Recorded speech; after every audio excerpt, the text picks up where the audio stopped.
Negara diam, rakyat dibungkam. Pengesahan Omnibus Law atau RUU Cipta Kerja secara nyata menunjukkan ketidakberpihakan Dewan Perwakilan Rakyat dan juga Presiden terhadap kepentingan rakyat. Gelombang penolakan rakyat yang begitu besar dan masif di tengah pembungkaman sebelum disahkannya RUU Cipta Kerja tidak menjadi pertimbangan terhadap disahkannya produk hukum yang syarat akan kepentingan.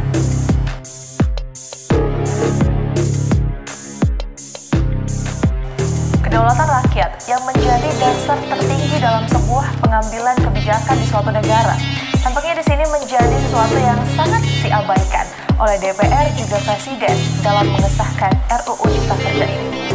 Negara berpesta, rakyat menanggung derita. Di tengah geliat bangsa yang pada saat ini sedang menghadapi pandemi yang tiada usai, DPR bersama dengan Presiden justru riang gembira melakukan sidang paripurna pengesahan RUU Cipta Kerja ini.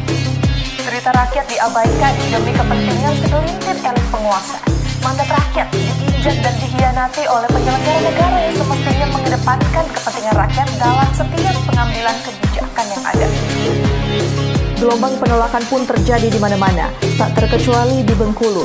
Ribuan mahasiswa yang tergabung Gerakan Rakyat Indonesia Bersatu turun ke jalan menggelar aksi unjuk rasa menolak Omnibus Law Undang-Undang Cipta Kerja pada Kamis 8 Oktober 2020 di depan gedung DPRD Provinsi Bengkulu.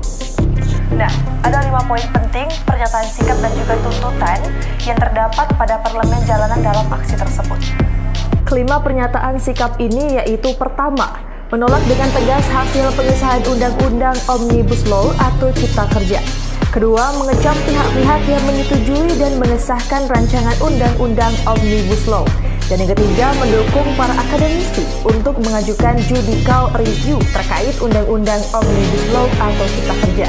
Lalu poin tuntutan yang keempat, mengecam aparat keamanan untuk tidak melakukan tindakan represif, intimidasi, dan juga kriminalisasi kepada mahasiswa dan aktivis.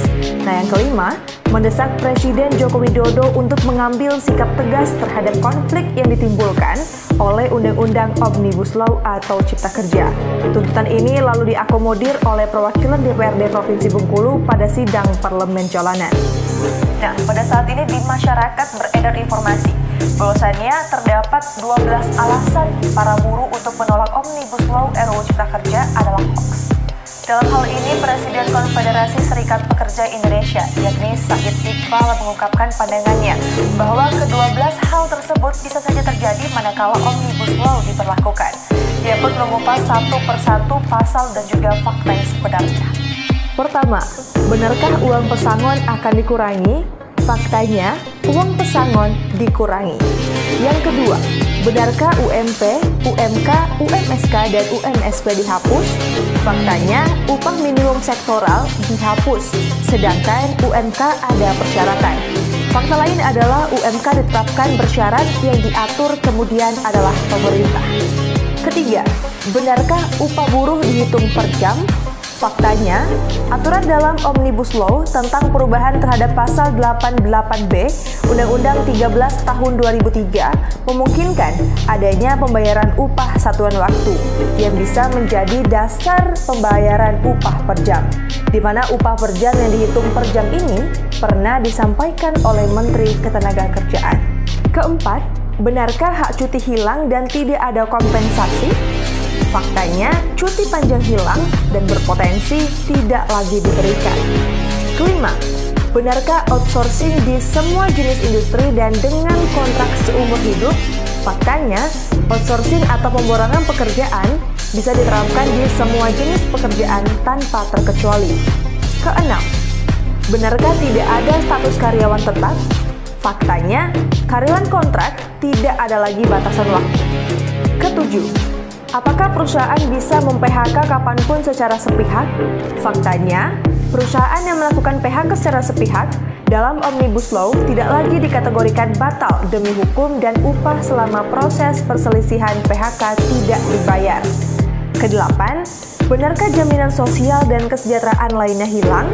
Faktanya, karena outsourcing dan karyawan kontrak bebas, maka sulit bagi mereka bekerja hingga masa pensiun, sehingga tidak lagi mendapatkan jaminan pensiun. Selain itu, Karena rentang diputus kontrak, maka tidak lagi mendapatkan jaminan kesehatan. 9. Benarkah semua karyawan berstatus tenaga kerja harian? Faktanya, Omnibus Law mengatur hubungan yang fleksibel dengan mudah, rekrut dan juga pecat.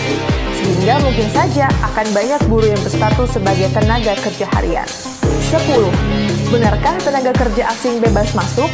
Faktanya, Omnibus Law menghilangkan kewajiban bagi tenaga kerja asing untuk memiliki izin. 11. Benarkah buruh dilarang protes ancamannya PHK? Faktanya, ini adalah dampak dari meluasnya buruh outsourcing dan juga kontrak. Karyawan kontrak itu kalau tidak nurut alias banyak protes, pasti tidak akan diperpanjang kontraknya. Dan yang ke-12, benarkah libur hari raya hanya pada tanggal merah dan tidak ada penambahan cuti?